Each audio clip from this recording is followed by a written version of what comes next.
All right, good evening, everyone.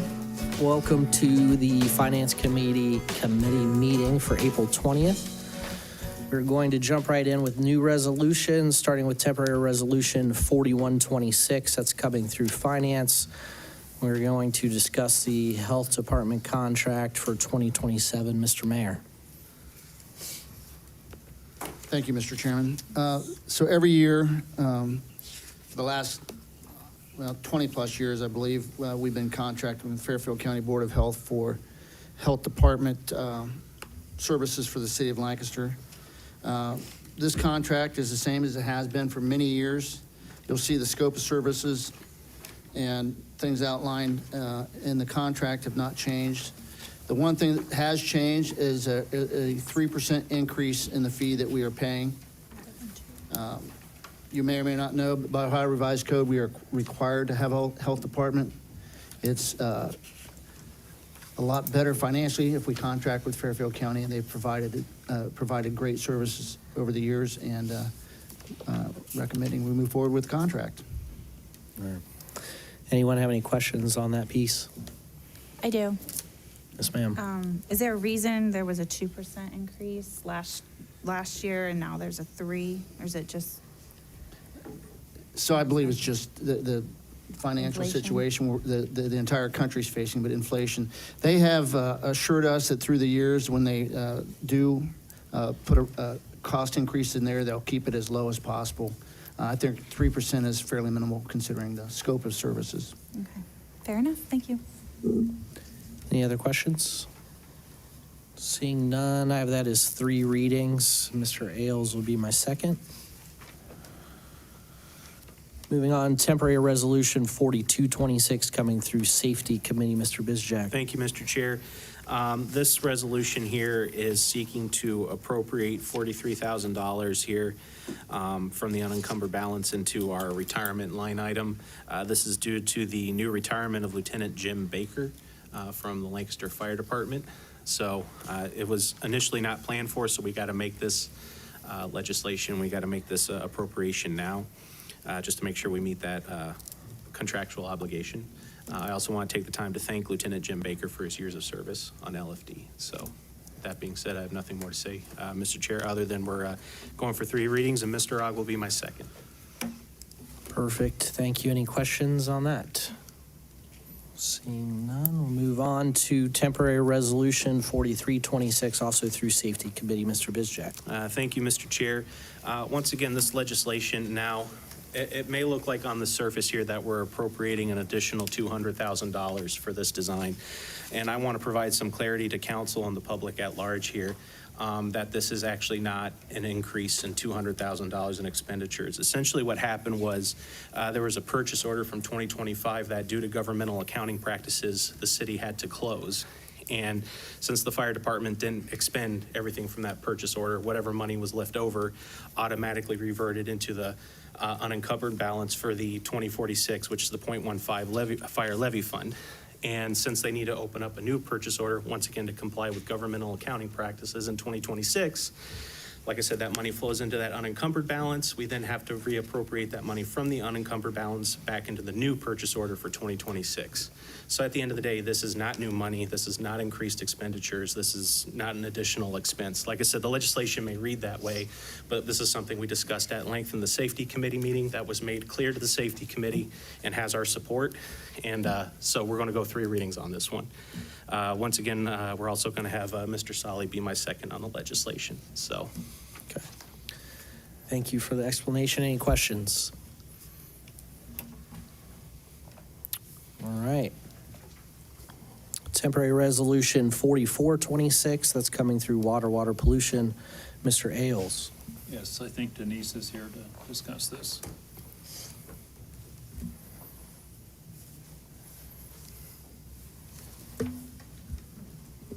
Good evening. Well, our quiet time is over and we are ready to start into construction. This resolution authorizes the Service Safety Director to advertise for bids for the South Water Plant backflow valves project.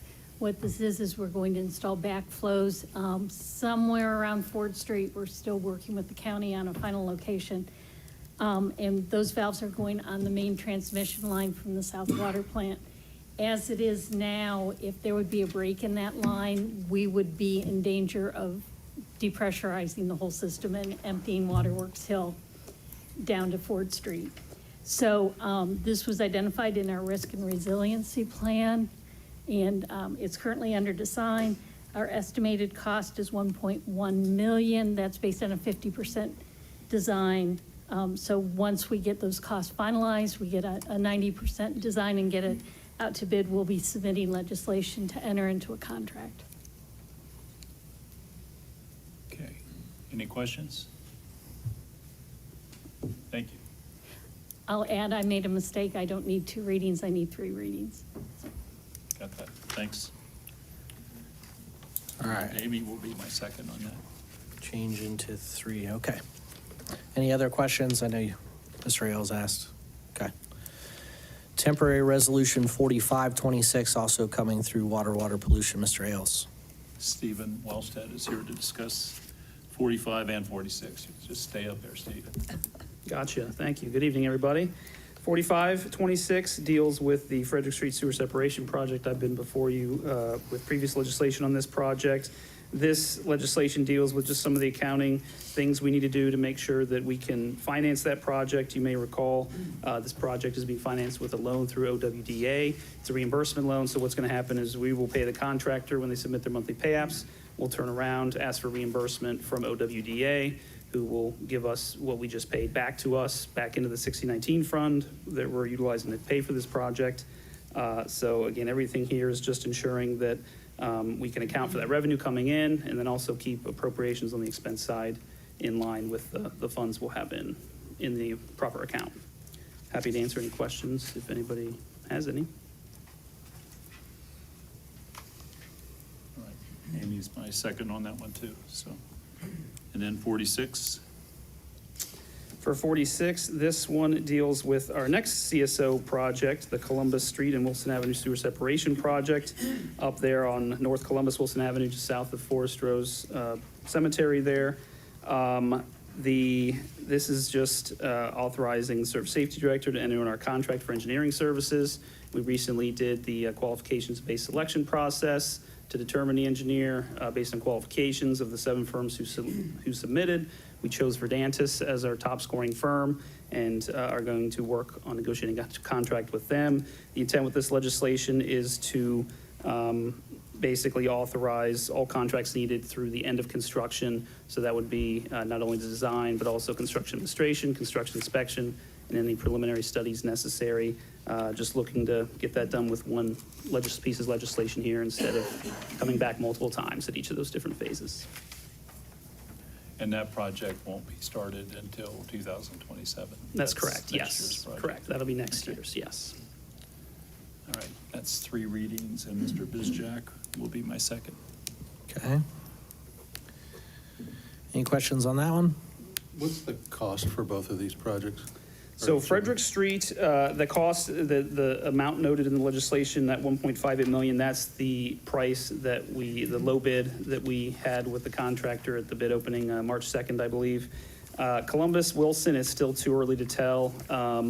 We haven't, without having a design engineer on board, knowing the full scope, I couldn't say. I know I've put in some rough numbers for the purpose of like a rate study I did a few years ago. I'd have to go back and look at that. I could look at what I assumed a couple years ago when we did our rate study for the stormwater utility, but I would have to reference that in order to give you something that is kind of ballpark. Okay, If just that for makes sense. clarification for anybody listening, these are both projects we have to do because of the state mandate, right? Correct, yes. As part of our NPDES permit with Ohio EPA, we have various projects we are required to undertake by Ohio EPA to address the combined sewer overflows that occur in the city. And both of these, are mandated on a specific schedule. Yes. Thank you. Yep. Any other questions for Mr. Wellstead? All right. Thanks, Stephen. Yep. Thank you all. All right. I don't have any other resolutions on here in front of me, so we're going to move on to ordinances. Temporary ordinance 926, that's coming through Public Works. Mr. Carr.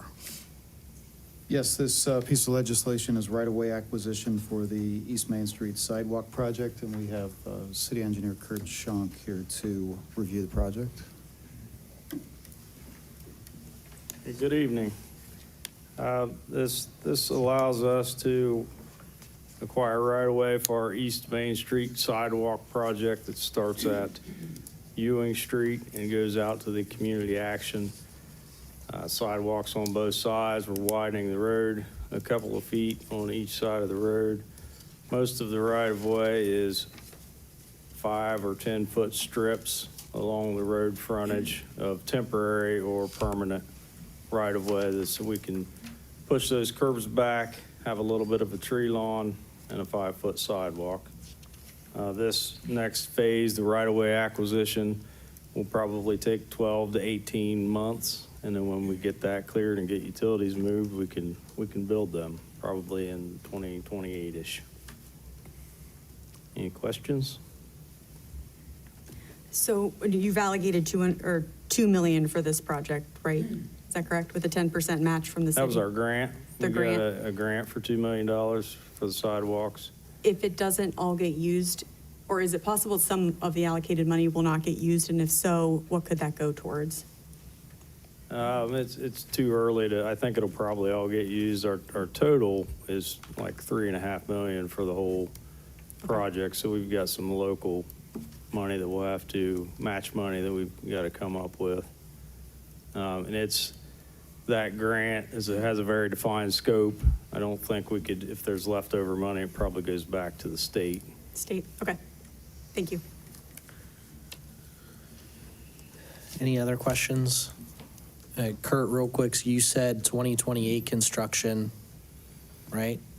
Yeah, it could possibly happen next year if the right-of-way acquisition goes smooth, but there are some tricky properties out there that might take a while to negotiate.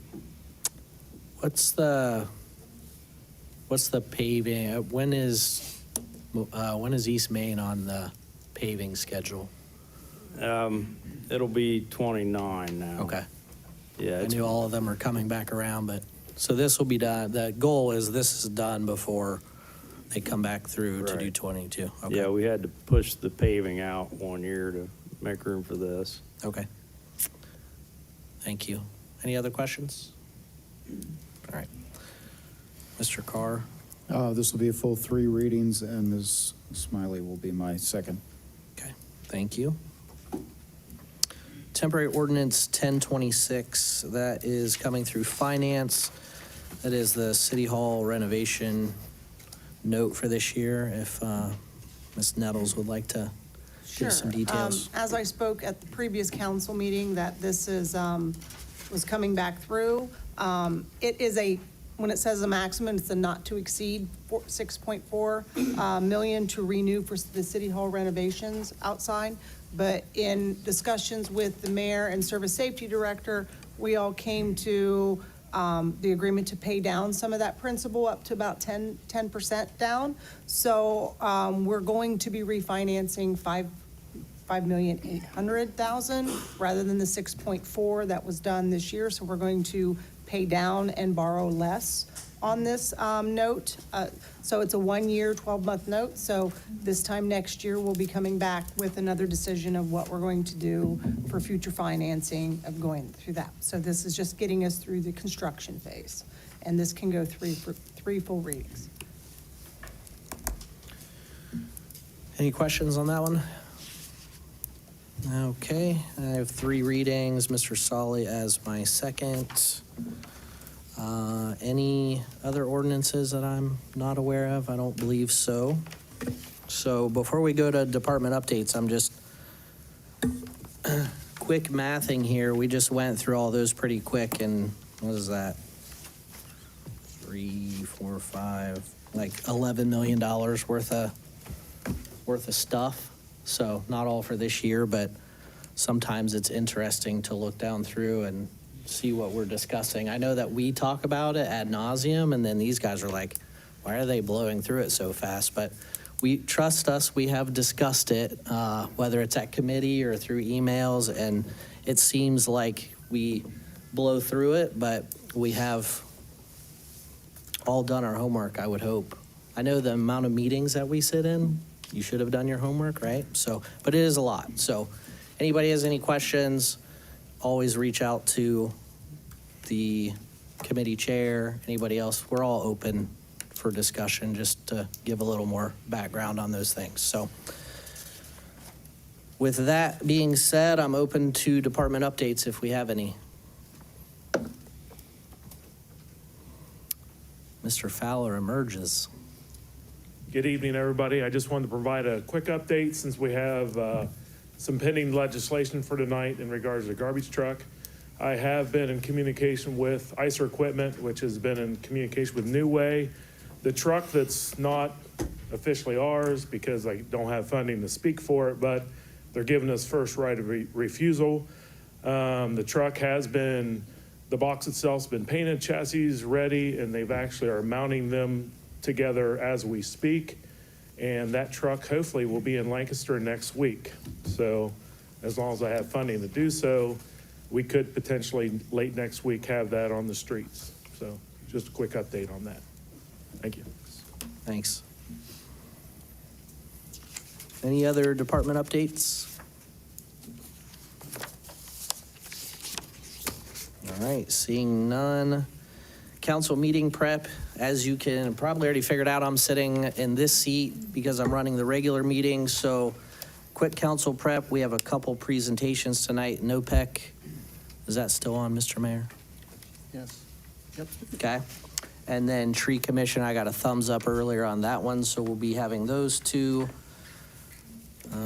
Everything else looks fairly standard. So with that, I'll kick it back to myself. Any other discussion items for finance? Seeing none, I will ask for a motion to adjourn. So moved. Second.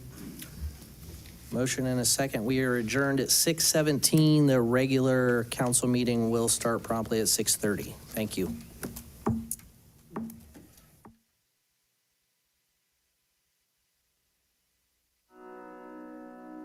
The Frankie Smith Funeral Home and Crematory in Lancaster and the Johnson Smith Funeral Home in Baltimore have a long and wonderful history of serving our community. Feel free to give us a call at 740-653-0652. Stop in and see us at either of our two locations, 405 North Columbus Street in Lancaster and 207 South Main Street in Baltimore. Respect for tradition, regard for change. Life moves fast, and Buckeye is here to keep you moving. New dream job? Celebrate with a ride that feels just as exciting. Passing the keys to your new teen driver? Treat yourself to an upgrade you'll love. Family getting bigger? Buckeye's got the perfect spacious, safety-packed vehicle for every new arrival. Wherever life takes you, Buckeye Nissan, Georgesville Nissan, Buckeye Honda, and Buckeye Toyota are ready to drive you forward. Your life, your car, your choice. Choose Buckeye.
All right, everybody.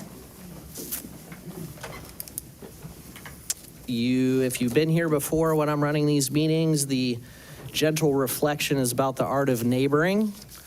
So I'm moving on to step 2. Step 1, we kind of talk about get to know your neighbors. You should know your neighbors' names, right? So my suggestion or homework would be kind of put a little more into it. So why do we want to do the art of neighboring? Why is that important to me? It actually, brings on a little more sense of community, safer.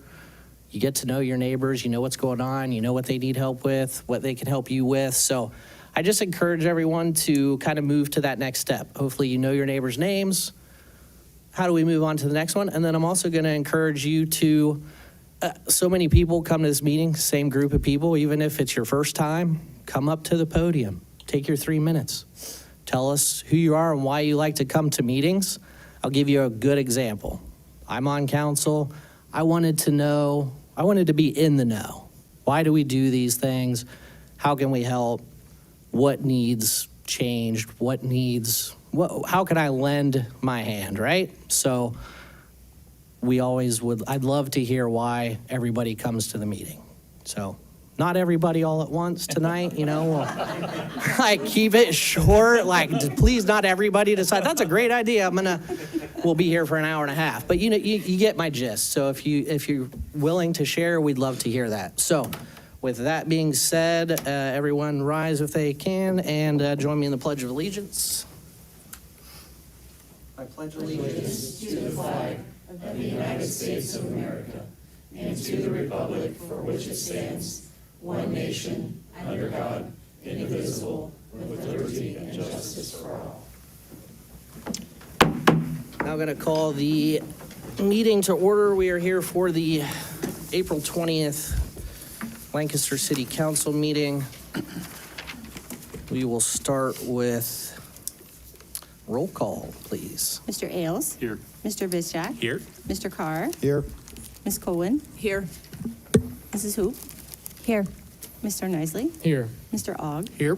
Mr. Schoonover? Here. Ms. Smiley? Here. And Mr. Sully? Here. Mr. President? The record reflect all 10 members of council are here. And Mr. Bizjak. Thank you, Mr. President. I move that we excuse President Porter tonight. Second. Motion is second to excuse Mr. Porter. All those in favor signify by saying aye. Aye. Mr. Porter is excused. I just want to point out for the record, this is the second time I've covered for him, and we'll talk about 3 strikes you're out type of thing, which I know is not legal. It's just my way to give him a hard time while he watches. All right. Reading and disposing of the journal. I have regular meeting minutes dated April 6, 2026. Mr. President, Mr. Bizjak. I move that we receive and file the journal. Second. A motion and a second to accept the reading and disposing of the journal. All in favor, please signify by saying aye. Aye. All opposed, same sign. Motion carries. Do we have any reports of city officials? I do. I have 5 this evening. I have email dated April 7, 2026 regarding Lancaster Utilities collection due dates submitted by Superintendent Molly Asbell. Email dated April 9, 2026 regarding March 2026 collection report submitted by Income Tax Commissioner Amy Hamilton. Email dated April 16, 2026 regarding downtown cleaning on April 25th, 2026 submitted by Councilmember Bizjak. Email dated April 17th, 2026 regarding background information on temporary resolution 45-26 and 46-26 submitted by Stormwater Manager Stephen Wellstead. Email dated April 20th, 2026 regarding background information on temporary resolution 44-26 submitted by Environmental Engineer Denise Cruz. I move that we receive and file the reports of city officials. Second. A motion and a second to receive and file the reports of city officials. All in favor, please signify by saying aye. Aye. All opposed, same sign. Motion carries. Do we have any communications? I have 2 this evening. I have series of emails between Law Director Hall, Emily Ziegler, Council Clerk Scott, dated, and Liz Fox, dated April 7th through the 13th, 2026, regarding Marion easement vacating. Let's just say that. Word was not coming through. And then I have mail dated April 9th, 2026, for liquor license permit 100-08053-1, submitted by the Ohio Division of Liquor Control. Move that we receive and file the communications, Mr. President. Second. All right, we have a motion and a second to receive and file the communications. All in favor signify by saying aye. Aye. All opposed, same sign. Motion carries. We do have two presentations this evening, first from NOPEC, second from the Tree Commission. So we will start off with presentation from NOPEC.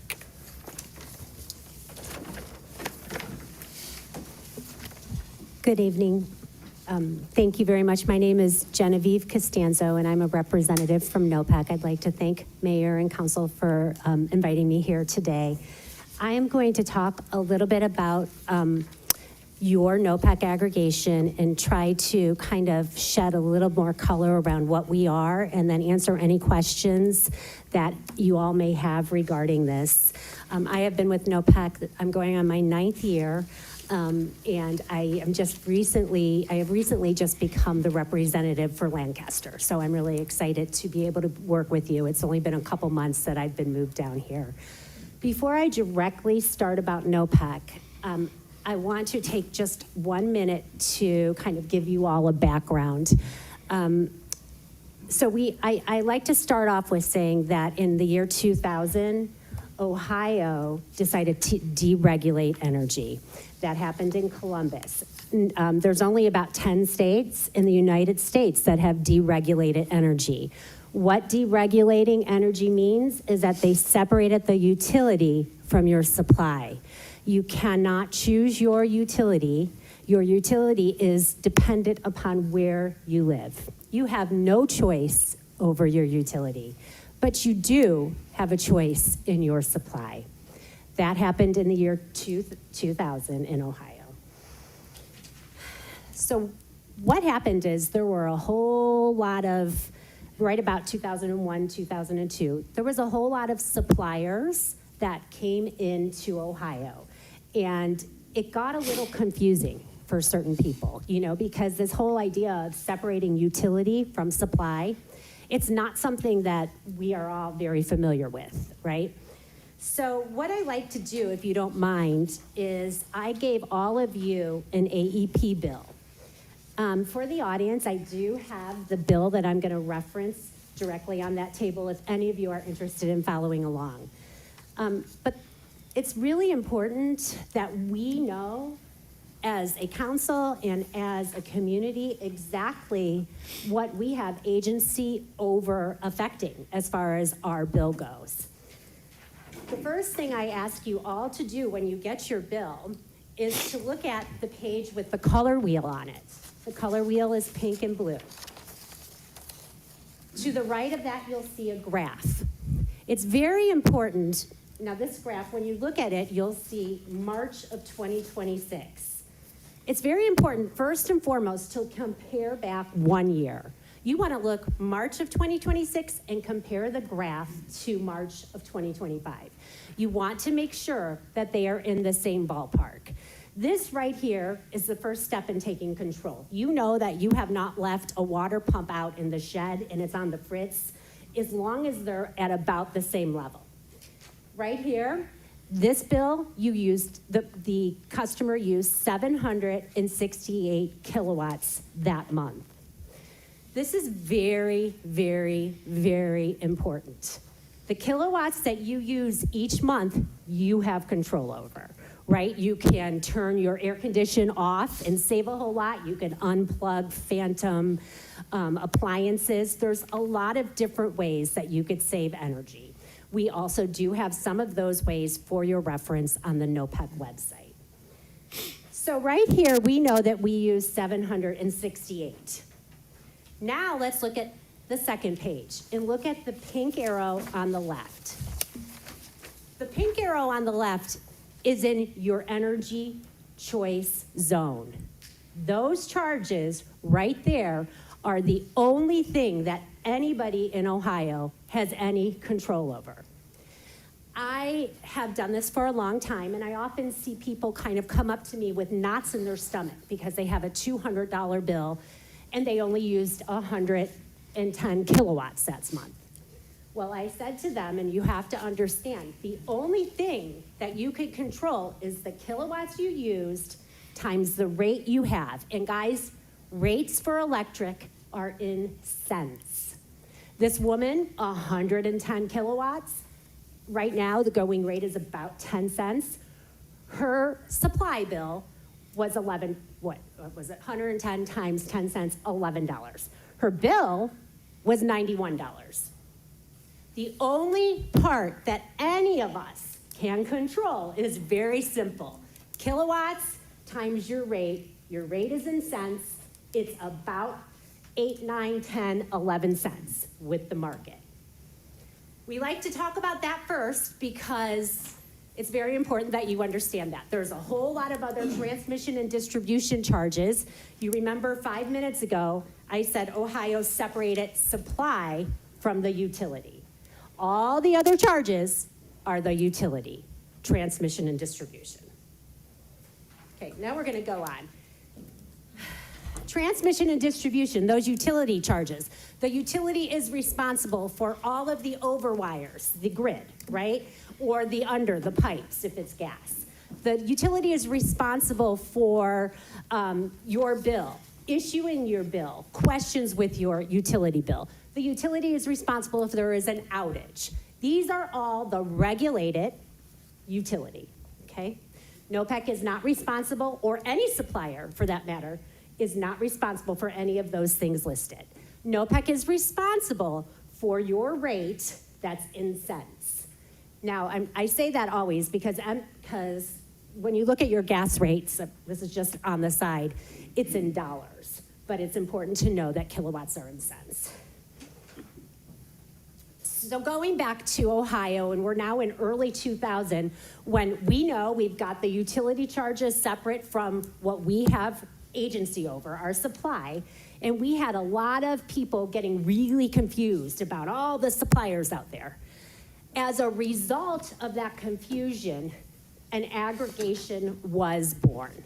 NOPEC was born by 110 communities coming together, and they said, I want an aggregation option for my residents that they could just have if they're confused, if they don't really care.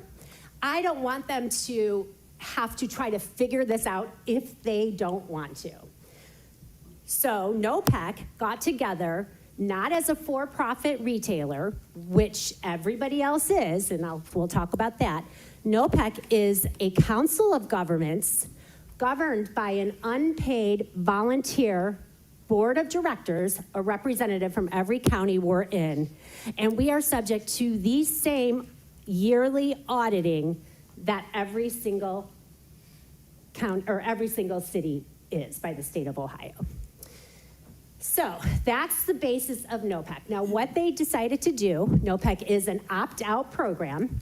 We could talk about that in a second because sometimes people have questions about that.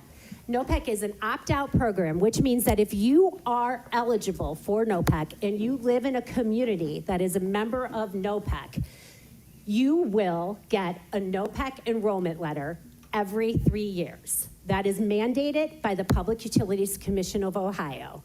Right now, some of you may have gotten letters. Some of you may not have gotten letters. The people who do not get letters, who are eligible, are usually people who, A, you have already chosen your own supplier. We will never take away your choice of your own supplier. And if we did, we will get fined big time. If you chose your own supplier at some time during the game, you will not show up on NOPEC's list. If you are on a percentage of income, a PIP plan, or HEAP for gas, we are not allowed to send you a letter. Or if you have gone to the PUCO and permanently opted out, you will not get an enrollment letter. Now, NOPEC is something that is perennial, which means by the state of Ohio, every 3 years, we will send you a letter for electric, letting you know that you are part of NOPEC and you are in the electric program, and giving you an opportunity to opt out. Now, it's very important to know, A, you can opt out anytime you want for free, anytime at all, and you could call a number 24 hours, 7 days a week, anytime at all, and opt out of a NOPEC. This re-enrollment letter is to advise you that you are eligible and you are automatically in, but it's also, we ask that you return if you want to opt it out in order to never have NOPEC supply at all. Now, let's say that you miss the opt-out window. You have a letter and it says, please opt out. Well, if you miss it by 5 days or 6 days, the worst thing that will happen is that you may have NOPEC's price for 1 month. That's the worst thing. Because we work with meter reads, right? So we do the best we can just to get you out as soon as your meter read is available. Talking about price, NOPEC, the aggregation enjoys and is set upon, the foundation is that we have bulk buying. We have 250 communities, and that load is pretty darn substantial. Because of that, when we buy your supply, and for those of you who are nerds, supply is traded on the commodities market. Right there with corn, it goes up and down daily. We get your supply and then, we hedge your supply with a hedging strategy, and we come up with your rate. We have, the rate that you all are getting is called our standard program rate. Our standard program rate goes up and down with the market. Recently, you guys got a letter, and your standard program rate is 9.99 cents, okay? So that's times whatever kilowatts you use. That's the only portion that you can affect. The other 50, 60, 70% of the bill, you cannot. 9.99 cents, it's only for 3 months. The reason it's only for 3 months is because we have zero idea what is happening right now with the commodity electric market. We have none. It's going up and down, up and down. If we were to hedge you guys out a lot longer, you would have had to, it would have been a little bit higher, and so we got you the 9.99 rate. It will change with your meter read in June. It could in August, the end of August. It could go down. It often does, depending on where the market is, or it could stay the same. Last year it stayed the same for an entire year, or it could go up slightly. The standard program price goes up and down, but it tries to take out the peaks. So you are not having a 10 cent when a war starts and going down to 5 cents the next month, okay, when something comes up. That's the program price. However, if you don't like the program price, we give you a 12-month fixed option or a 24-month fixed option. Those options came about because our unpaid volunteer board of directors, usually elected officials from every county, decided that our residents need choices. Some of them want a 12-month rate. Some of them want a 24-month rate. Some of them want green energy. And we want you to be able to give them what they want. And we do. And we also will never have a termination fee for you whatsoever. And we will allow you to go in and out. So if you decide to go into a 24-month rate today and come in September, electricity is near free or 3 cents, you could easily get right out of it, and you could go to whatever the program is. So this is the way NOPEC works.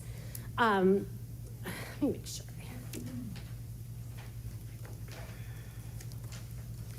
NOPEC is opt-out, and some people say, why? I don't think it should be opt-out. It's opt-out because in order for an aggregation program to work, you need to have the critical mass. And when you have an opt-in program, they have modeled, you never reach that number to get substantial savings. You just don't. You guys are very active here, but there's a lot of people who never even look at their electric bill, and they don't want to know about this. So aggregations in Ohio are opt-out. We try to make it as easy as we can by, again, letting you call our customer service number at any time. Okay, I think I probably missed something, but I am going to open it up for questions now, and if I think of anything that I missed, I'll add it. Thank you. Questions from council? Anyone? I have one. Yes, ma'am, Ms. Smiley. Well, I just opened up my email and my electricity went up 156% and about threw my phone across the room. Yeah. But that's a me problem. So when we're talking about renewable programs, Yes. where does the renewable energy come from? So what we do is we issue RECs and then we retire the RECs. So we will buy, so the energy can come from anywhere. It's basically, so it could be a plant down in Florida, but we are buying the RECs to continue that, and then we retire it once we buy it. Because in Ohio, we don't have as much green energy at this point. So that's the way it works, is we retire our RECs. I could send you more information, but there is also a whole detailed 3 pages of it on our website on how the green energy works. Okay, thank you. Yes. Mr. Bizjack? Thank you, Mr. President. Just one question for you. Part of my ward is South Central. The other part of my ward is AEP. So just for clarifying for both folks that are in both service areas, NOPEC only impacts the AEP service area, correct? Yes. Not South, because as I understand it, Thank South you. Central has a completely different rate structure as opposed to the investor-owned AEP. Yes, Right. thank you for saying that. Yes. NOPEC only works with AEP, the illuminating company, First Energy. Yeah. So thank you. I understand. Thank you. Duke. Yeah, not, when it's a co-op, we do not have anything to do with that. We can't. We Right. can't. No, just like I said, I'm making sure for my Thank you. I constituents. appreciate Yes. that. Yes, sir. Mr. Ailes? I live on Lanrico Boulevard. I've lived there for 38 years. In 38 years, I've lost power more frequently living in town than probably anybody in this room. In fact, as I was coming across town, my wife texted me and said, we've lost power today, right now. I never see any adjustment on my bill. I've had power out for as long as a week. I've had power out for days. I've had power out for hours. I never see an adjustment on my bill. I'm just wondering why. Well, in the beginning, when I told you that they separated the utility from the supply, the only thing that any supplier can, we have nothing to do with the utility. The utility is solely responsible for the lines, outages, your bill. They never took that part away from being regulated. Okay. It is regulated, and again, your supply portion and the portion of your bill that we're talking about today is just that one arrow, the 768 times 9 cents. But if I don't use power, you're saying that I can control my kilowatts. If I'm not using it, why doesn't my bill go down? That's a great question, and I'm going to tell you something that I found out. I was in one of my townships in Ashtabula County, and she went and got a bill from the back, and it was for one light, and she used 10 kilowatts, right? Her bill was still $90. She had $1.12 from us. That has nothing to do, nobody can, at this point, we have no agency over that. That is controlled with the utility. And you said it, sir, investor-owned utility. They're accountable to shareholders. We are not. So anyway, that's all I'm gonna say about that. We have nothing, none of us can control the utility. Well, actually, I'm gonna back up. I thank you for saying that. One of the things that NOPEC has done over the past 6 years is we have fought the utilities. We have taken a legal team and we have partnered with the Ohio Consumer Council. Just recently, now this doesn't affect you, but recently we got a $270 million win because we said that some of the base rate cases that the illuminating company had put forward were not fair. They were excessive to each one of us, and we won that. So everybody now this is the key, in the illuminating company, and I apologize, got a $27 credit over 3 months.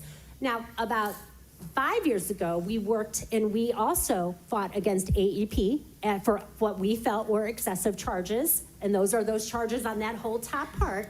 And we won. It was only $18 million, which 18 million divided by all these people comes up to not very much at all, unfortunately, like $10. But you did see that as a credit. Yeah. Okay, thank you. You're welcome. Just my opportunity to vent a little bit. I understand. I hear it every day. I'm not going to have dinner tonight, so you know. Neither, Larry, me neither. I don't want to say too much about, the utility, because that's not at all us. So I can't really say too much, so. Someone has beef with AEP. Question, Mr. Carr. Ironically, I just got a text from my wife saying that the meeting she was going to was canceled because the power's out. Oh, So, yes. Timing was great. I understand, yes. Any other questions? Ms. Nettles? Sorry. He's on council. No, quick question. This is more for anybody that has AEP, and let's say they have opted out because they didn't know Sure. the difference, because I have many neighbors that, the same way of not knowing, they get Yes. this letter or get contacted by an outside provider. They're very, they work hard. They're persuasive. They work hard. Yes. And they've signed and they've done, so if they're listening and they say, oh, well, how do I opt back in? How do they? Oh, thank you so much. A great question. The first thing I tell people to do is to look at who is supplying you right now. So look at that company. And that is on the second page that we looked at of your bill, right where I told you was the only part that you have agency over. Your supplier and their phone number is there. The first thing you need to do is you need to make sure that if you chose to cancel, that you don't have any termination fees.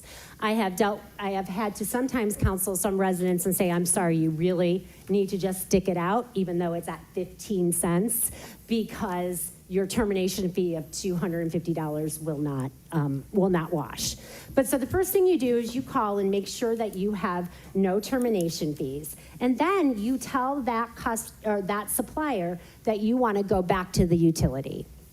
The reason, and that sounds odd, but the reason is that's how the process works. The utility then marks your account as shoppable, meaning eligible for aggregation, and then within a 1 to 2 billing cycle, the utility will notify NOPEC, we will pick you up, and we will scoop you in by sending you an enrollment letter.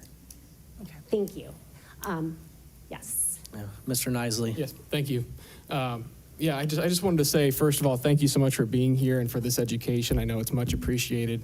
But my question for you is, so you're saying that the more people that are in this program, the lower the cost could be for everybody. Is that correct?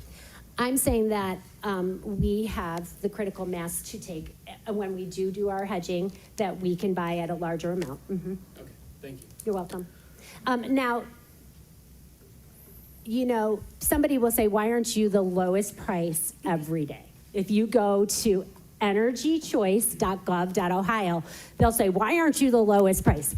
We cannot be the lowest price. It's simply impossible because of the market.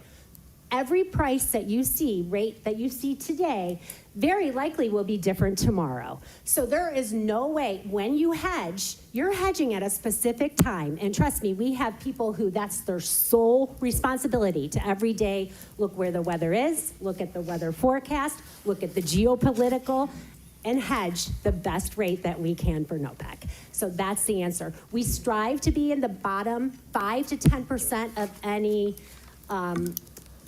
real offer. By real offer, I mean not a 1 month offer with a $9.95 a month service fee, not an offer that says you'll have a $250 termination fee. So since we're talking about apples to apples, the one thing that I want to tell all of you, because I tell everybody, and this is so important, when you go to apples to choose a supplier, first of all, make sure that they don't have a monthly fee. Second of all, just don't get a termination fee, okay? But the third thing that none of you know about, and I just recently, after doing this for 9 years and seeing so many people, when you get a 12-month contract, do not wait until the 12th month to call and renegotiate. Because in my experience, inevitably, month 13, your rate will go up and sometimes substantially. If you have a 24-month rate, do not wait till month 24.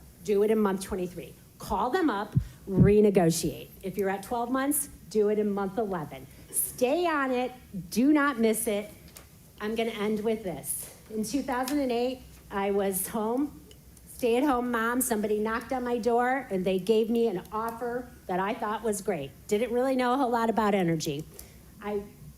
3 months after that, I went back into the workforce and got really, really busy. They sent me a postcard.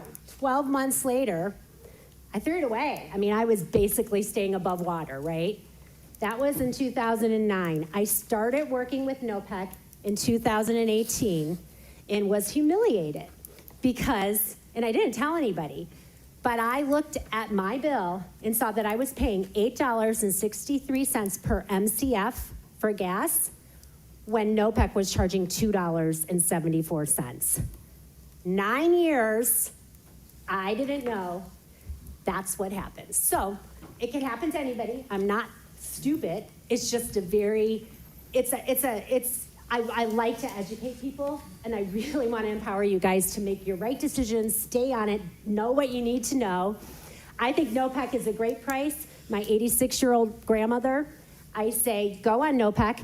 It will not expire. You do not ever have to worry, because even if you get a 12-month or a 24-month, they're not going to ever drop you back up and triple you. They're going to put you onto the standard program price, which is also always a good price. So I say you stay on it. I never have to worry about what happened to me being happened to you.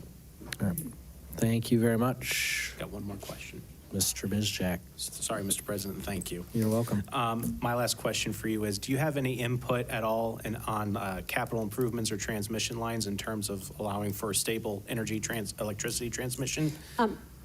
Unfortunately, once again, Yeah, I figured not. we are very, very limited. Yeah. The kilowatts you use times today it's 10 cents. That's it. Nothing else. Thank you, thank you. Thank you all so much. Hold on. Yes. Sorry. Ms. Nettles. I got one more. Let's say, I'm just trying to think for the audience out there. I appreciate They that. don't know that, are they on NOPEC? Aren't they? How are they going to know, and looking at this, and nothing says you're on NOPEC? You're right. How are they going to know they're either on or off? Well, you got me, because this sheet right here, where I have the arrow, where I said is the choice zone, the supplier is listed. I just had to white it out because this was a bill that my friend gave us. But this is where it will say NOPEC right here, along with our phone number. So you can find out if it doesn't say NOPEC. This is the other thing. Please, our customer service number that I've mentioned a few times, even if you're not with NOPEC, they have your account information. I do not. So 1-855-NOPEC-01. 24 hours, 7 days a week, call 3 a.m. Saturday morning, and you will get somebody to answer you, hopefully within 3 to 4 rings. 1-855-NOPEC-01. They have your account information. They can answer any more questions that you have today and really set you straight, set you on the path that you want to be on, is what I should say, not straight. Any other questions, Mr. Sully? Sorry, one quick question. Do you have any ballpark numbers of what the savings is versus AEP for an average? Oh, yeah, I'm so glad you said that.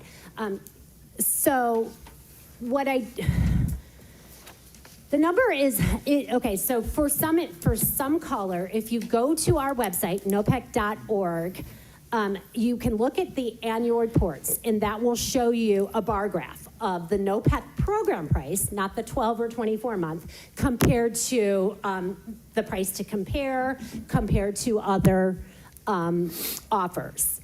But I do know that if you, and unfortunately the stat I'm going to tell you probably doesn't mean a hill of beans to you, because compared to the illuminating company, First Energy, if you were on NOPEC, we saved 20% since June of 2023 by being on NOPEC as opposed to the price to compare. Now that is, albeit, that's First Energy. So I don't know exactly AEP. They're pretty, well, yeah, I'm sorry, duh. Jenny, this is new to me. Yes, so it's the same because our prices are the same. So 20% is your answer. That being on no PACS program price has saved you since June of 2023 compared to being on the price to compare. You're welcome. I apologize for that. Any other questions? Thank you very much.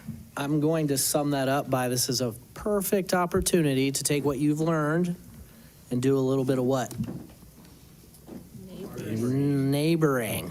Yes. So every time the renewal letter comes out, you see it on Facebook, people get a little upset. You do have a choice.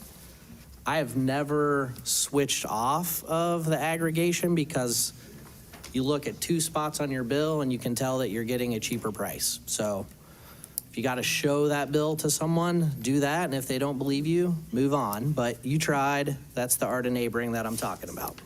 All right. We have the tree commission next.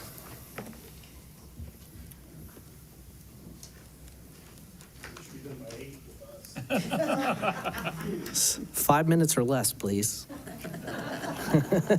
nice. Just kidding. All right, good evening. My name is Brian Everett, and I know that most of you assume I'm up here to just complain about infrastructure, but I'm here tonight as a member of the Tree Commission, so with some fellow Tree Commission members. So just some background on the Tree Commission. The city of Lancaster established a Tree Commission in 1975 with the passing of Chapter 939 of the Lancaster Codified Ordinances, and that's been 51 years ago. Out of those 51 years, the city of Lancaster has been recognized as a Tree City USA by the Arbor Day Foundation for 44 consecutive years. And we have received the Growth Award, which is above and beyond just being recognized as a Tree City USA, for 9 consecutive years. We have recently been working over the last number of years with Steve and new Tree Commission members and the Ohio Department of Natural Resources Division of Forestry folks, the urban forester for our area, to develop more SOPs, more standard operating procedures. Namely, we recently wrote a urban forest management plan.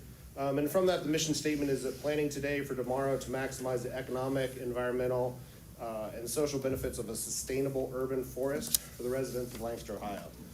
We have a number of goals, 6 goals from that: to maintain the health and vigor of all municipal trees in the urban forest, to plant the largest suitable tree for the site selected, to maintain species diversity following what's known as the 10-20-30 rule. So essentially to try to get ahead of pests like the emerald ash borer or some of the other things that have wiped out entire blocks or more of street trees. We don't plant more than 10% of the same species, 20% of the same genus, or 30% of the same family within a certain distance. We create and maintain a tree inventory for all municipal trees, and that's one of the things that we're working on right now. We want to achieve a 33% tree canopy coverage, and that includes both municipal trees, so trees in parks, trees in city rights-of-way, trees in the tree lawn, but also private trees on an individual's property. And then we have to achieve an overall tree life expectancy of 75 years. I'm going to turn it over to Mike. Yep. I'm going to talk a little bit about why we must maintain the city trees. So there are the legal requirements from the Ohio Revised Code, where basically, to translate, to dumb all that down really quickly, is political subdivisions have a duty of care to look for predictable failures that could affect somebody or property. And that's in all public grounds. And then with that, you would say, well, we should just cut down all the trees, then we don't have that problem. But there are a lot of benefits of the urban forest. So some of the current numbers that we have approximately 6,700 street trees in the city. And in the city limits, this is public and private trees, there's an estimated 286,000 trees. Some of the ecosystem benefits that they provide, the total annual benefit of all those trees is $1.7 million. The total canopy percentage that we currently have, as Brian said, is 30.7, but it prevents 30 million gallons of stormwater runoff per year. It intercepts over 202 million gallons of rainfall per year. And it sequesters 4,360 tons of carbon per year. Some of the other benefits that it has is it benefits real estate, so it boosts occupancy rates, adds curb appeal, consumer behavior, consumers make judgments about potential shopping experiences based on tree cues. It improves community character, it's a more pleasant atmosphere, it's a positive image. Customers are more willing to travel farther, stay longer, and visit more frequently. For transportation, it's a buffer for pedestrians. Drivers prefer seeing roadside trees than just nothing. Adds to a longer pavement life and slower, more attentive driving. It also, parking lot and hardscape issues, trees are often an afterthought, which can create drainage problems, urban heat islands, and less incentive for public transportation. If you've ever waited for a bus where there's no shade in the middle of the summer, it's pretty painful. I've already talked about some of the stormwater benefits. It also helps with brain health, boosts concentration, improves your mental health, and improves test scores, and physical health. Adds to a walkable community, healthier citizens, and reduces healthcare costs. Trees are a really good investment. They're the only piece of urban infrastructure that appreciates in value. Tree benefits increase as the tree size increases. So the longer the tree lives, the more benefits you get from that. As Brian stated, we did work on the urban forest management plan. And the big thing that we received this year was the reimbursable grant from ODNR to complete a street tree inventory and site index. And this will identify all the city street trees and planting sites available to us. And that action item 2 of part of our plan would be to create a citywide planting plan. So we would have that in place, and it would be as simple as we can plant trees in all those spaces as money allows. And identifying all these city street trees will allow staff to become more proactive instead of reactive. Tree care is a lot more affordable when trees are smaller and maintenance is planned versus emergency work. And we've noticed over the last couple of years that since Justin, the city forester, has started, that a lot of that emergency work is not happening after these big storms. We haven't had to have tons and tons. It's been decreasing over time. And then the last thing, so Steve, park superintendent, is the municipal arborist. Justin, who I stated earlier, is the city forester. He is an ISA track certified arborist, which means he's International Society of Arborists, and then he's tree risk assessment qualified. So really knows his stuff. And we have another full-time arborist and a part-time. And that's who's taking care of all of the city trees, which is a lot of trees, especially when you talk about the parks. I've been on tree commission for 1 month, so hello. And I'm grateful that I didn't have to remember all of that, and I'm more here for support, it feels like. But to wrap it up, my part is basically to say, if you have a tree lawn and you want a tree in it, let us know. We will have someone come out, we'll look, we'll see what size tree we can get on there, we'll see if we have that tree available, how we can pay for that tree. But we also want to recognize that it's not just planting new, we also need to maintain the ones that we have. So we would like more engagement from the community, and if you have questions about how to maintain the trees or what the tree commission does, reach out to one of us. Yeah. Particularly Brian. He seems to have most of the answers. But he's by far the grumpiest. And I guess I would say thank you very much for letting us talk. Arbor Day is on Friday. I know some tree commission members will be at the Seeds of Change at the fountain on Saturday, Fountain Square. Perfect. Thank So you. you don't have to remember all that. I did kind of encapsulate it in some handout, so give those out. I thank you. We have any questions from council for the tree commission? I just have one. If we noticed areas within our neighborhoods that we think trees would be helpful, how would we get on this plan that you're developing? So right now, the plan, we're using like a scientific-based approach. So tree lawns have to be a minimum of basically 4 to 5 feet wide to plant a small tree. Large tree species like your oaks would need way bigger tree lawns. So I know like downtown is very small, has very poor soil. So we're kind of limited on some of those things, but we can amend the soil and then plant trees in those sites.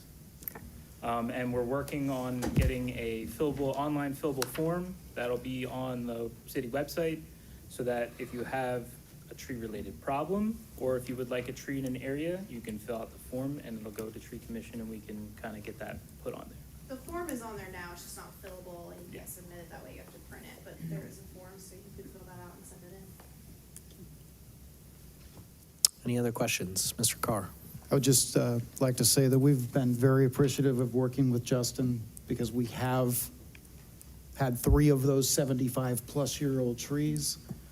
Lost one last year. They were very great. They were great at taking it out, but they've been very diligent in, working with us to keep those alive and around as long as they could. One was replaced last year, and I anticipate we'll have another spot for you at the end of this year, probably. So. Any other questions? Seeing none, we thank you all for being here. Thank you very much. Thank you.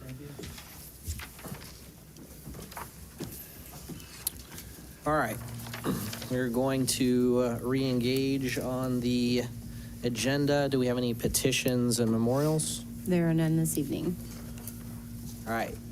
Do we have any voters or taxpayers that would like to come up and address council? If so, this is the time.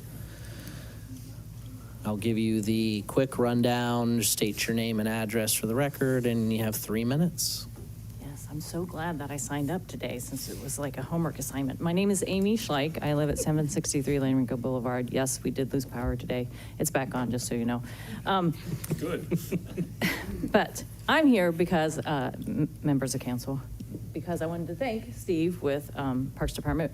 They worked in collaboration with parents and with the Southeastern Ohio Center for Independent Living to work with us to make a Monday Fun Day event that we will have on a monthly basis for individuals with various needs, special needs, where they can come together. So our first one was adaptive karaoke, which really is just sing along with the words so that music is still happening and nobody's sitting there judging if you don't get the right word at the right time. And so we had a good turnout. It was a lot of fun. Our next one's going to be a bingo night. I've had just this past week 2 different phone calls with parents of individuals with special needs at different ages, looking to try to get them a support group, a friend group, a social network, someplace so that they're doing something. One of them lasted for an hour. One of them lasted for 2.5. And so this is needed, whether you know it or not, and I appreciate that they took a step to hold my hand and help me get it started. Backing up, I also want to thank you for the ramps because accessibility is opportunity and opportunity changes possibility. And I just want to say that SOSO is doing a magnificent job. They're here in town down on Broad Street, but they're also down in Athens.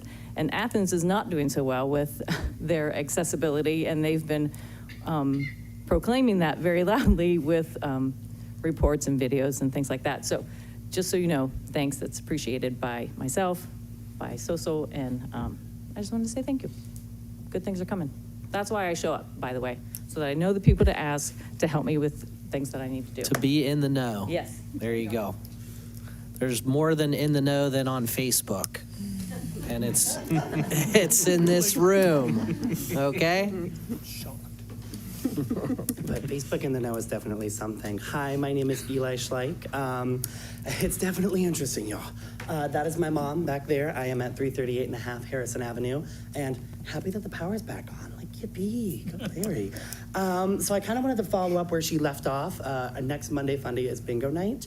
If I can check and see, 5 to 7 p.m., May 18th at the Parks Building. Thank you, Steve. Oh, he's already gone. That's ridiculous. Okay. But why I come to these is because I am a member of the Rainbow Alliance of Fairfield County, and I very much appreciate that board. I got on it because I was here about 2 years ago talking to you all, and you were too. That was a fun time. If you all remember, I think that was the most people ever in this room, potentially ever. Amanda, we have the Destination Downtown Cleanup Day coming up, so if you want something to do for Arbor Day, you should go see that. Go see her. Wink, wink, nudge, nudge. We're gonna have a couple other things coming up. We've got our Pride Brunch. I want to see some of you there, all of you there, whoever wants to show up, okay? Come on down. We're going to have some mimosas, so cheers, guys. We're going to have Light the Night Pride as well coming up in September, so I hope to see you guys there. Thank you guys so much for what you do, and thank you for helping us out when you get the chance.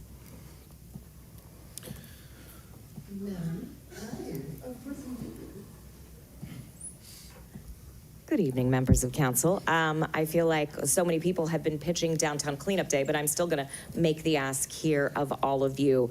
I know you've got a city to run, so I will try and keep this short. I'm still getting over a little bit of the pain from Mike Zawizlak saying that downtown has bad soil.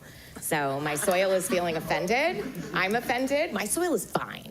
My soil is fine. Don't judge my soil. Destination Downtown Lancaster is hosting its annual event, Downtown Cleanup Day. We're super excited that this year we can combine it with the Seeds of Change, which will be happening at the fountain. But if you'd like something to do this weekend, we'd love to see some of you who help shape our city out there helping it shine too.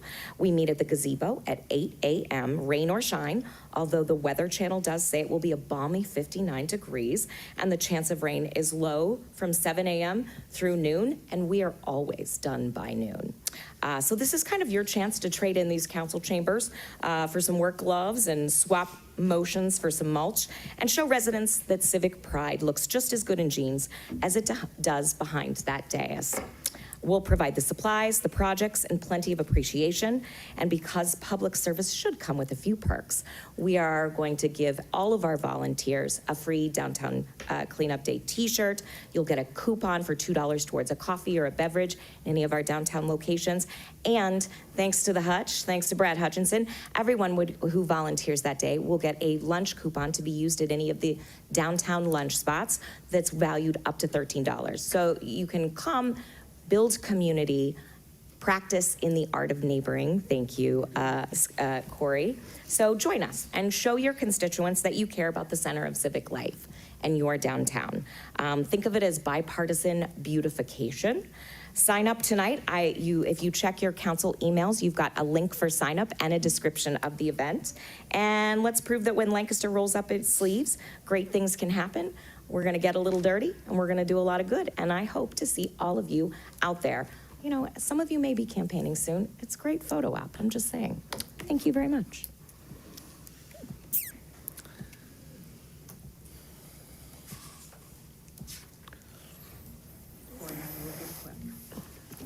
First off, talking a little bit more about DDL, in case none of you around here know it, volunteers water the flowers every day downtown. Volunteers plant the flowers every day, or not every day. At the beginning, we plant three different plantings. My point to come up here is to urge you to sign up. You can contact DDL or contact myself. We need folks to water. We put out the 4 months of watering schedule, so we need to get you on that schedule. Last year, if I remember correctly, we had 75 volunteers. They have to be, I'm going to reiterate, they have to be watered every day. Then the other thing that I wanted to talk about, I wanted to thank every one of the, express my thanks and gratitude to the Code Enforcement Zoning Committee for not bringing forth the legislation on the feathered flags.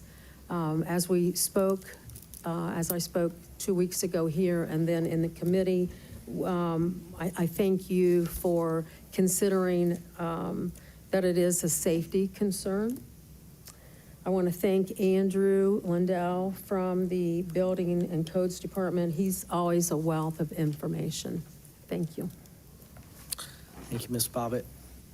Anyone else want to come up and share?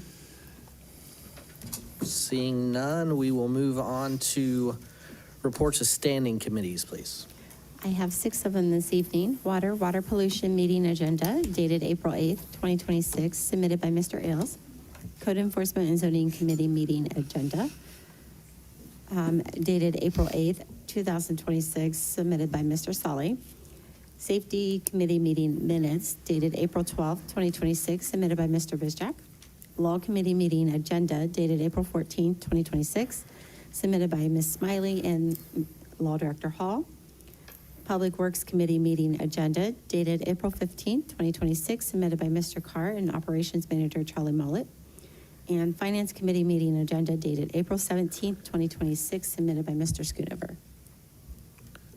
Mr. Bizjack. Thank you, Mr. President. I move that we receive and file the reports of standing committees. Second. A motion and a second to accept and file reports of standing committees. All in favor, please signify by saying aye. Aye. All opposed, same sign. Motion carries. Any reports of special committees? There are no reports this evening. We have no public hearings this evening, so we did not hit the trifecta as per usual when I'm sitting up here. So we are going to move on to reading of resolutions, beginning with the third reading of temporary resolution 3826. A resolution authorizing the mayor to act on behalf of the city of Lancaster and enter into any and all agreements or settlements necessary to participate in the new national opioid settlements with the Associated Pharmacies Incorporated and American Associated Pharmacies, J.M. Smith Corporation, Louisiana Wholesale Drug Company Incorporated, Morrison-Dixon Company, North Carolina Mutual Wholesale Drug Company Incorporated, and United Natural Foods Incorporated, including its subsidiaries, SuperValue and Advantage Logistics, and to declare an emergency. This is through the Law Committee, Ms. Smiley and Mr. Ogg. Ms. Smiley. Yes, thank you, Mr. President Pro Tem. I would like to make a motion that City Council pass, engross, and enter upon the written record resolution temporarily numbered 38-26. Second? We have a motion and a second to pass temporary resolution 3826. Any discussion? So as a reminder, this is asking council to approve a city settlement and release of claims from those 6 remnant defendants as part of a multi-district litigation, and that is the National Opioid Claims Settlement. And a previous council authorized a previous law director to participate, and the city did. So now we have the opportunity to recover those funds from those 6 defendants that worked out a potential agreement. So we would be voting to agree in authorizing the city to join the settlement group and receive funds from those defendants, and the defendants are the opioid distributors. Very well, thank you. Any other questions or comments? Seeing none, please call the roll. Mr. Ailes? Yes. Mr. Bizjack? Yes. Mr. Carr? Yes. Ms. Cohen? Yes. Mrs. Hoop? Yes. Mr. Nisley? Yes. Mr. Ogg? Yes. Mr. Schoonover? Yes. Ms. Smiley? Yes. And Mr. Sully? Yes. Motion carries 10-0. So all for third readings of resolutions. Moving on to the second reading of resolutions with temporary resolution 4026. A resolution to appropriate from the unencumbered balance and amend the certificate of appropriations with the county auditor in the sanitation fund 6005 for the purchase of a new front-load garbage truck and to declare an emergency. This is through Service Committee, Mr. Nisley and Mrs. Hoop. Mr. Nisley. Yes, thank you, Mr. President. I'd like to make a motion that council suspend its rules and waive the third reading of resolution temporarily numbered 40-26. Second. We have a motion and a second to suspend the third reading of temporary resolution 4026. Discussion? Thank you, Mr. President. As we heard in finance just a little bit ago, passing this resolution tonight will allow the city sanitation department to take ownership of a new front-load garbage truck as soon as next week. Great. Any other discussion? Seeing none, please call the roll. Mr. Ailes? Yes. Mr. Bizjack? Yes. Mr. Carr? Yes. Ms. Cohen? Yes. Mrs. Hoop? Yes. Mr. Nisley? Yes. Mr. Ogg? Yes. Mr. Schoonover? Yes. Ms. Smiley? Yes. And Mr. Sully? Yes. Motion to suspend passes 10-0. Mr. Nisley. Yes, thank you, Mr. President. I'd like to make a motion to pass, engross, and enter upon the written record resolution temporarily numbered 40-26. Second. We have a motion and a second to pass temporary resolution 4026. Any other discussion? Yeah, Mr. President, thank you. Just to remind everybody, this legislation is necessary because there was a front-load garbage truck, and sadly, it was the newest truck in the fleet, was involved in an accident back in February. The sanitation department has been renting a front-load garbage truck ever since at the cost of $8,900 a month.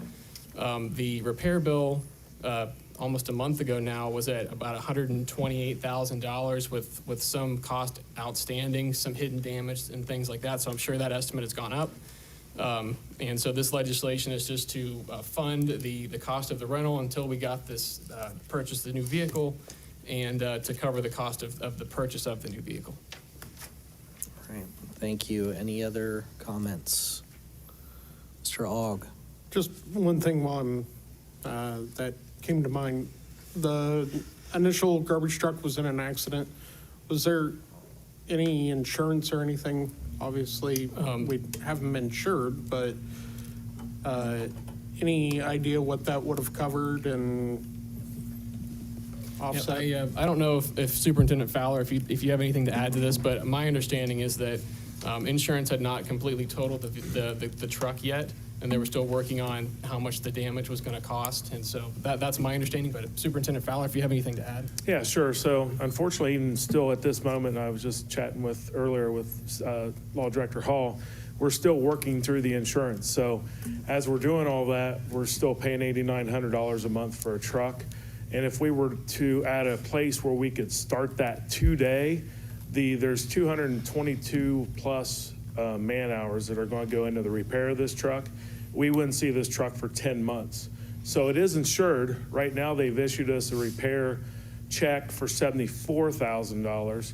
And I had the truck at Peterbilt, and they found the damage to be $128 with frame damage and other hidden damage that they couldn't get to because the engine and transmission has come out of it. And we still haven't even got the insurance to yet give us the $128. So it was kind of the factor of everything, especially considering we'd be spending basically $107,000 in this time for a rental that doesn't accomplish anything. Well, it gets the route done, but we're kind of burning that money in the backyard, basically. Hopefully that answers your question. Was the city at fault in that wreck? Or? The driver, believe it or not, it was a 4-mile-an-hour collision with a utility pole. He was backing out of a location and went to then turn to make the turnout, and the arms, when they come down that lift the dumpster, was blocking his view to a pole, and he had turned into that pole. So the truck and the full of trash weighed about 50,000, and the utility pole did not move, and it moved the dash in the truck 10 inches along with the steering wheel, and broke steering and bent frame. And so it was our fault, but it was literally we have full video of it. It's literally a 4-mile-an-hour collision. Any other questions? Seeing none, we're at roll call, aren't we? Yeah. Sorry. Please call a roll. Mr. Ailes? Yes. Mr. Bishak? Yes. Mr. Carr? Yes. Ms. Cohen? Yes. Mrs. Hu? Yes. Mr. Knisely? Yes. Mr. Ogg? Yes. Mr. Schoonover? Yes. Ms. Smiley? Yes. And Mr. Sully? Yes. Motion to pass temporary resolution 4026 passes 10-0. All right. On to first readings of resolutions, beginning with temporary resolution 4126. A resolution to authorize the mayor to enter into a contract with the Fairfield County General Health District for the public health services. This is through Finance Committee, Mr. Schoonover and Mr. Ailes. That's me, first of 3 readings. Temporary resolution 4226. A resolution to appropriate from the unencumbered balance and amend the certificate of appropriations with the county auditor and the general fund 1001 for the retirement within the Lancaster Fire Department and to declare an emergency. This is through Safety Committee, Mr. Bizjak and Mr. Ogg. Mr. Bizjak. Thank you, Mr. President. It's the first 3 readings. First of three readings on temporary resolution 4226. Temporary resolution 4326. A resolution to appropriate from the unencumbered balance and amend the certificate of appropriations with the county auditor in the .15 fire levy fund 2046 and to declare an emergency. This is through Safety Committee. Mr. Bizjack and Mr. Solly. Mr. Bizjack. Thank you, Mr. President. Also, this is the first of three readings. First of three readings on temporary resolution 4326. Temporary resolution 4426. A resolution authorizing the Service Safety Director to advertise for bids for the South Water Plant Backflow Valves Project and to declare an emergency. This is through Water and Water Pollution Control Committee, Mr. Ailes and Ms. Cohen. Mr. Ailes. First of three readings, please. First of three readings on temporary resolution 4426. Now temporary resolution 4526. A resolution to increase receipts, appropriate funds from the Stormwater Utility Reserve Fund 6019, amend the certificate of other sources and appropriations with the county auditor, and authorize payments of bills with then and now certificates for the Ohio Water Development Authority loan for the Frederick Street Sewer Separation Project. This is through Water and Water Pollution Control Committee, Mr. Ailes and Ms. Cohen. Mr. Ailes. First of three readings, please. First of three readings on temporary resolution 4526. Temporary resolution 4626. A resolution authorizing the Service Safety Director to enter into a contract for engineering services on the Columbus Street and Wilson Avenue Sewer Separation Project. Again, this is through Water and Water Pollution Control Committee, Mr. Ailes and Mr. Bizjack. Mr. Ailes. First of three readings, please. First of three readings on temporary resolution 4626. Are there any other resolutions to come before council this evening? Seeing none, we'll move on to the reading of ordinances, beginning with the third reading of temporary ordinance 726. An ordinance to accept the final plat for the Victory Commons development. This is through Code Enforcement and Zoning Committee, Mr. Solly and Mr. Nisley. Mr. Solly. Thank you. Mr. President, I'd like to make a motion to pass and engross and enter upon the written record ordinance temporarily numbered 7-26. Second. We have a motion and a second to pass temporary ordinance 726. Discussion? This is legislation is to accept the final plat for the Victory Commons development, which is apartments out on Election House Road and units that this city desperately needs. Thank you. Any other discussion? Mr. President. Mr. Nisley. I think I remember a previous council meeting, we talked, when we were talking about this ordinance, that it was to allow for the easement or whatever necessary to have sidewalks placed along the project. Is that correct? I think it was actually more than that. It was where the final right-of-ways for utilities, and we could have somebody come forward. I would say Chaslin. that's correct. That's what a subdivision plat is. It's for the dedication of easements and right-of-way for public use. Sometimes there are variances, if that's what you're asking about, but those are typically granted by the Planning Commission, or depending on what kind of variances it is. It could be a issue that's heard by the BZA, but that all gets done before it gets to Planning Commission for review of the final subdivision plat. You're just reviewing the final subdivision plat here. All right, so to answer his question, it recording. is the turn lane, because I think the original legislation had showing a turn lane or something in it. I thought it was that or sidewalk. I thought that's what I had seen in that too. And was that not this one? It was a different piece? No, yeah, I'm not sure what you're referring to, but this is just the Victory Commons subdivision final plat. Yeah, I think that plat did show the turn lane and the previous one didn't, so. I apologize, I don't know, but the city engineer approves all of those. So it Right. would be whatever our standard is and whatever the terms and I conditions. feel like we had an require are. attachment in one of the handouts that was showing the turn lane that Mr. Nisley is referencing, so I will make sure we're talking about the right one. Sorry, I wasn't following all of that. The final plat is a dedication of right-of-way on Election House for the widening, the turn lanes. It's also dedicating some right-of-way to the county along County Road 33 on Memorial Drive. And the plans have all been approved. The apartments are being built. We need this right away now to keep the road. They'll start that this summer. They'll start the construction of that turn lane, and we'll need this right away to occupy our new roadway. Okay, so this piece is specifically regarding the right-of-way and the turn lane stuff? Yes. Okay. Yep. That's what Mr. Nisley was asking. I do have a follow-up, Mr. President.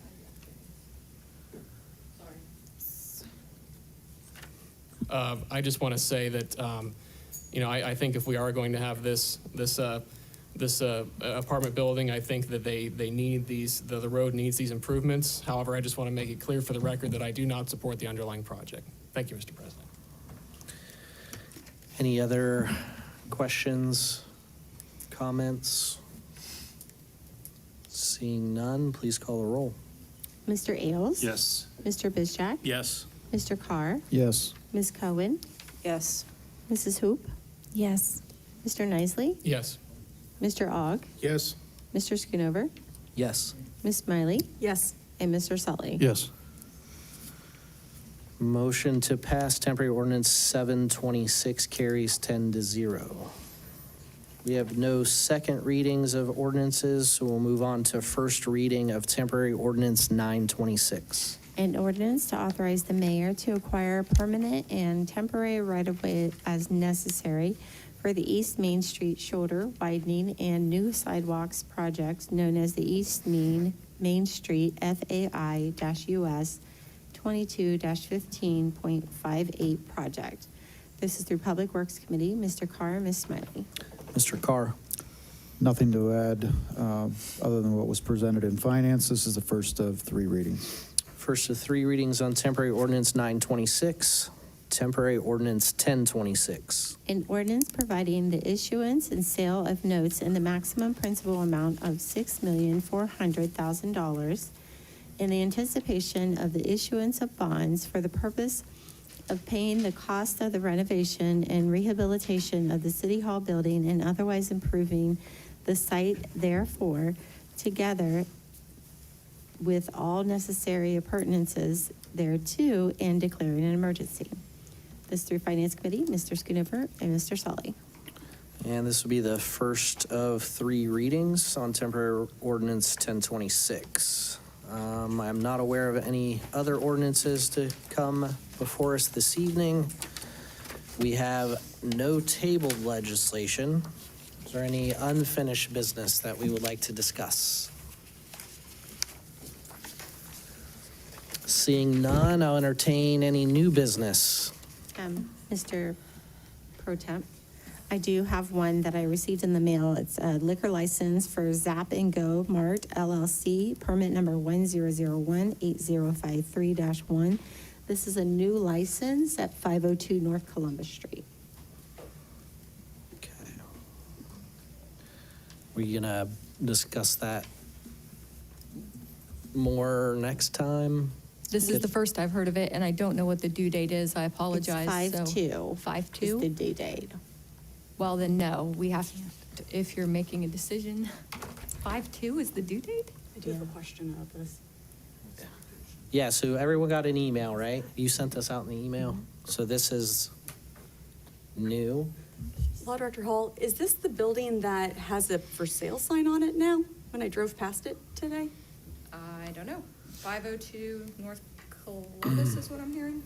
Correct. If I I never may chime received in. anything. Yeah, Mr. Bizjack. To address your question, Councilmember Smiley, I believe this is the property that was the old Olympic Games or Olympus Games or something like that. Oh, the It's flower art shop and all structure. that. Rogers Yeah, Flowers so I before just that. wanted to throw Yes. that out there. Yeah. It's now a quickie place. I don't know. So this is new Zap and Go Mart. So it's, okay, so it's the one that they've been working on for a while. So it's supposed to be a quick mart, similar to like what just went in on West Fair Avenue. Yes. In the old Rishes. General idea. I think so. Yeah, okay, yeah. I have So- no information. The police department didn't send anything that I was included on, so I apologize. I don't know anything about it other than you know, it looks like it's a convenience store. It is crazy they give us 30 days to, and by the time we get it, it's 20 days. Okay. So we have to do something with it. You don't have to do anything. Or not anything. Yeah, you don't have to do anything. Okay. You can vote to agree, you can object, or you can just not do anything, and then the liquor permit will automatically go into effect, as, you know, as they get through the process with the Division of Liquor Control. Law Director Hall, what happens if we approve it, but it is being sold, or it's for sale, or it's for lease, or there's a sign that I thought I saw in front of it as of like a day or two? There's a sign in the window that There the is? owner has it for sale. Okay. So liquor permits are transferable, they're movable. The Division of Liquor Control gets to decide how, where, when, all of that good stuff. You don't really control that. Got it.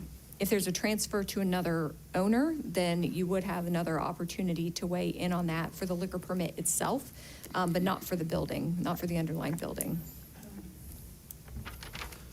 Mr. Ailes. So there's no liquor permit there now? It's been a store, but it's been many things, but lately it's been a store, but there's no liquor permit there. That's what we're hearing. Yeah, although this says new. Yeah, it says new. Seems like they might have been advertising that stuff, I don't know, just from going by there, but I didn't know they were open. no. So, okay, any other questions, Mr. Ogg? And Sorry. if we object, is this just us saying we think it's a bad idea? The state still has the ability to issue it, or does this kill it here? No, if we object, it goes to a hearing. The Division of Liquor Control has to give the permit holder due process, and so it would go to a hearing, just like we requested on that other one. Still haven't got any notice on that, by the by, but at the hearing, we would go into explain the city's side of it, why the city believes that it's a bad idea for a new liquor permit to be issued, based on the location or the owner, or any other kind of maybe zoning or code enforcement issue that we would be aware of at the time. And then after that hearing, the Division of Liquor Control would make a decision and inform everybody, all the parties of their decision, and that's what controls essentially. Any other questions? Mr. Nisley? Yep, thank you, Mr. President. Law Director Hall, it says here I'm looking at the paperwork, it says they want, they're applying for a C1 and a C2 permit. Do you have any idea what those permits are? I apologize, I don't have the permits memorized, but if you Google it, you can just locate the different types of permits, they show up. Also, the Division of Liquor Control's website, if you go on there and put in the name of the permittee, it will say what kind of permit class they're looking for, and it explains those permit classes as well. Thank you. Yep. Any other questions? Any thoughts on a motion? I just want to make a point. One of the things that concerns me is these are presented to us, and I've never seen like a background run on any of the petitioners and I don't know if that's normal or I find it disturbing. Yeah, so liquor control is responsible for that. And if you read the letter that goes along with it, it says, contact your police department or county sheriff. We also sent them a detailed ownership information to review for any criminal background issues involving the disclosed persons. So we're supposed to get a background check. We're supposed to get that information. But the chief of police and I have both had issues getting it at the police department, and then when I've called later to request it because he didn't get it, they tell me that they'll send it, but it probably won't get there in time for us to make a decision about the pending permit. So yeah, it's not a real user-friendly process, but like I said, that it's up to the state of Ohio and up to the Division of Liquor Control how they handle that. I agree, it would be nice to have that information, and the letter says they're giving us that information, but we're not getting it. Maybe some background on the business that's going in or what they plan on doing other than, hey, we want a liquor license, would be. Yeah, I don't great. think they actually give that kind of information. It's just more the name of the individual that's tied to the permit. whether they have any criminal history, whether they have any other history with the Division of Liquor Control, that kind of thing, which is, helpful information that it would be nice to have when asking you all to make a decision. I was just going to say, though, did you have any opportunity to get signed up with the Division of Liquor Control to get online notices? I have reached out to them several times, and I don't have any information back from them. I'm not surprised. I opened a case as well, and I don't have any information either. I will attempt tomorrow to do something better for you, but I apologize. We will can do the only do same. what they will help us do. Go ahead. Mr. Carr. We basically have no basis to object or to agree with this. So what's the purpose of the decision? I mean, we can't, yes. What's the safest thing to do? I'd The safest like- thing to do is to object. Yeah. And then bring it to a hearing. yeah, it's And not then up it to goes us to hearing. do that, to do the Right. background. That's not. So, yeah. So, Mr. Ogg, you have a question? I was going to make a motion to object. All right, before we do that, I just wanted to get one more question from the law director. You're okay. So if there's a motion to object and then they have a hearing that the city presents its reasoning for objection, do you know how long that takes? Have you done one of those before? So typically what happens is the permit holder finds out that we have objected and requested a hearing, and then they will come to the city and they will ask what our issues are and why we are objecting. And then we try to work out some kind of plan where we can address the city's issues. And if they're not seriously concerning, still allow the permit holder to go ahead and get the permit. Sometimes it's additional reporting requirements, making sure that employees are background checked and identifiable in case they're doing things illegally. A variety of different things. We can require them to maintain their security camera footage for an extended period of time, because a lot of them just run it in a constant loop and erase it automatically within hours. There's a variety of different things you can do if you have concerns about a location, yes. Okay. So what I'm hearing for the group is if we make a motion to object, it goes to a hearing, it seems to give us a little bit, or the city a little bit more question and answer, I don't want to say control, but a little more question and answer, and we get some of our questions answered at this hearing or in process. Prior to, yeah. All right, more questions. It's more of a question for the body as a whole, but I'm just trying to think of, looking out for the city's, interest for public safety, but at the same time also respecting the fact that this is a new business and we're not creating more hurdles for new businesses in the city. Would it probably be more advantageous, once again, asking the group as a whole, if maybe we call a special council meeting, say next Monday, for the purposes of discussing this license? Once again, I'm just trying to think of balancing the interest, like I said, of public safety, but also of a new business coming to town. Just throwing that out as a suggestion. Other questions? Mr. My issue, Solly. if we're going to object or have, take an issue with this, I think we'd have to say what the issue's, something specific. Right? And we don't really know, which is the problem. And is that's we not feel the like we're point. kind We have of an fishing in the objection because dark we here. don't have enough information? Yeah. So, That's essentially the objection. You're allowed to make that objection, right? So they're supposed to give you the background information. That's the whole point. And the police department has indicated repeatedly to me that they're not receiving these. Like I said, when I reach out and attempt to get them, I'm not getting them either. So I don't know where they're going or what's happening with those. But that's enough of a reason to object. The fact that you don't have enough information to say one way or the other. And if you get the information and you decide, that you are fine with whatever that information shows, then you can withdraw your objection. Right, okay. So I will accept a motion at this point. Motion to object. Second. You're good with that? So we roll call that? No, just a voice vote? Voice vote's fine, yep. So we have a motion and a second to object to the new permit issuance. All those in favor signify by saying aye. Aye. Same sign. Yeah, whatever I said. So everybody's cool with objecting? Yeah. Is that what I got? All right, so motion to object carries. Yes, you can have it back, sorry.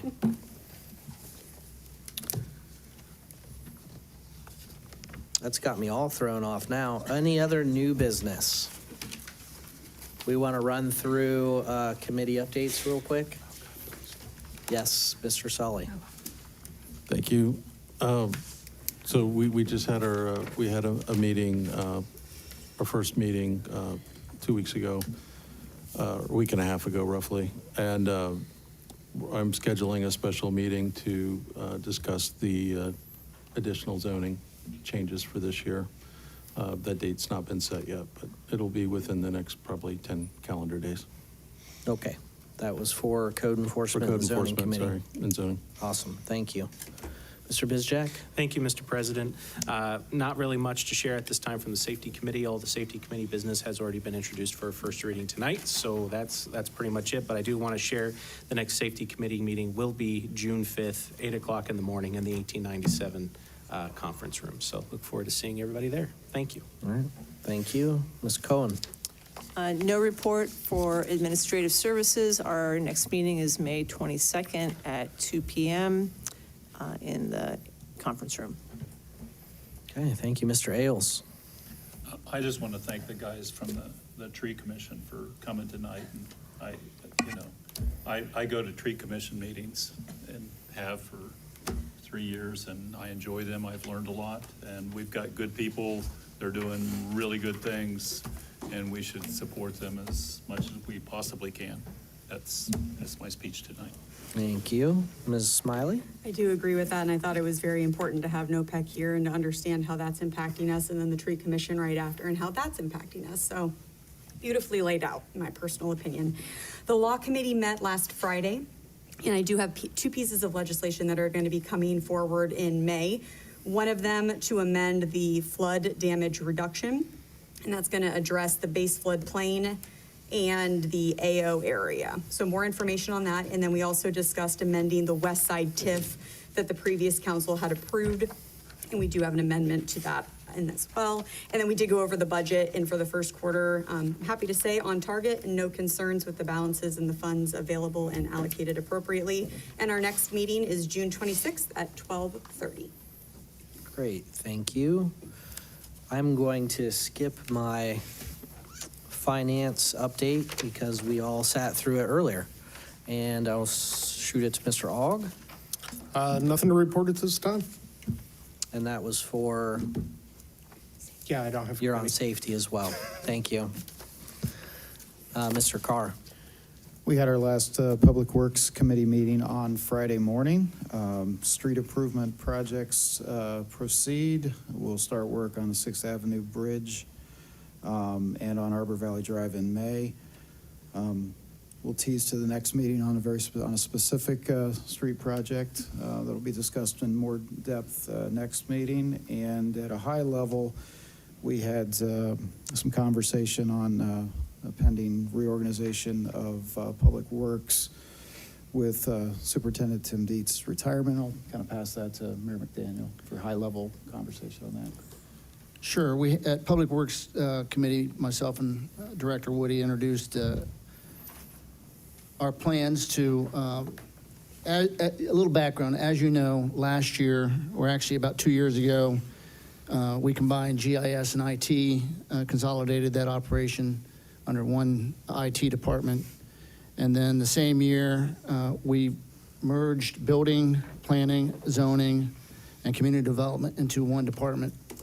All those things were done for efficiency and for cost savings and for streamlining operations for the community. For instance, building, planning, zoning now, you come to one window, you get answers for all those questions at one place, a one-stop shop. I believe it's much more efficient. So when we talked in the Public Works Committee meeting about creating a Department of Public Works, an overview of what we're talking about is essentially LDOT and engineering combining under one roof. with the, well, not under one roof, but under one department. They might be under different roofs, but they'll be in one department, a Department of Public Works. What that does is it puts the city's old electrical department, which was combined with LDOT 20 plus years ago, cemeteries, which is part of LDOT, combined about 20 years ago, LDOT and engineering, all under the Department of Public Works. And the purpose truly is efficiency. Quite often, the same projects are originating from one or the other. The funding is crossed over. A lot of the responsibilities are crossing over, and discussions and planning, and then completing the job are all working together already. We talked to the department heads and the leadership in each department, and it just makes sense. And why would we do it now? Attrition. We have a superintendent retiring, and we just had a engineer resign. So we have opportunities to look at the operation, look at streamlining the operation, and look at how we can be more effective and get things done in a more efficient way. There'll be more details to follow, but that's kind of a broad overview. City engineers here, I don't know if you want to add anything, Kurt?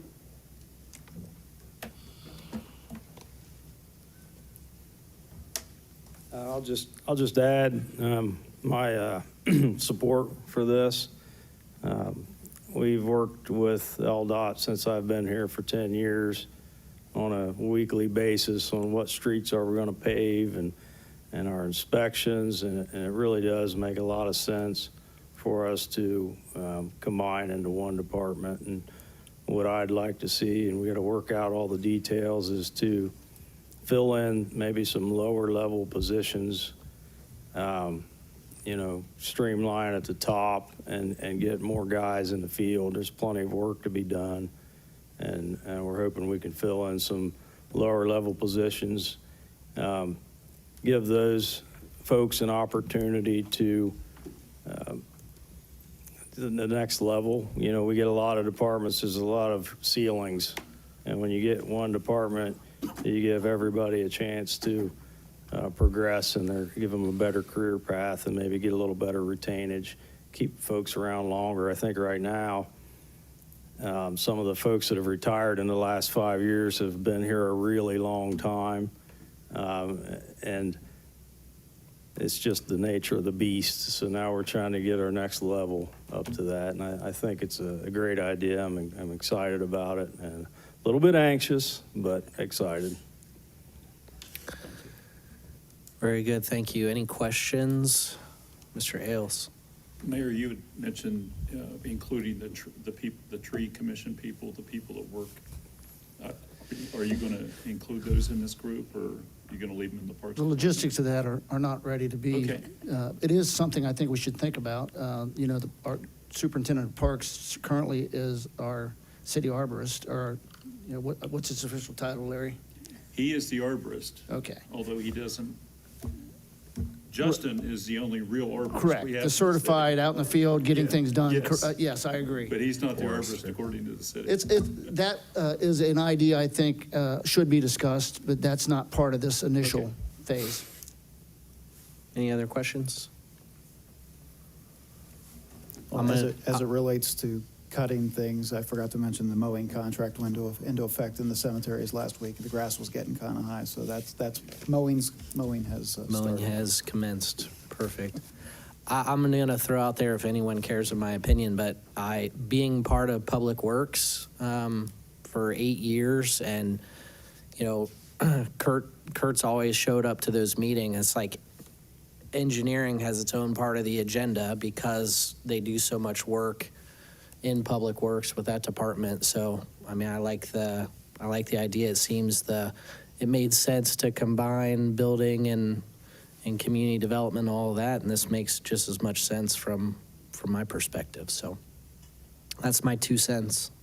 So, anything else with Public Works? No?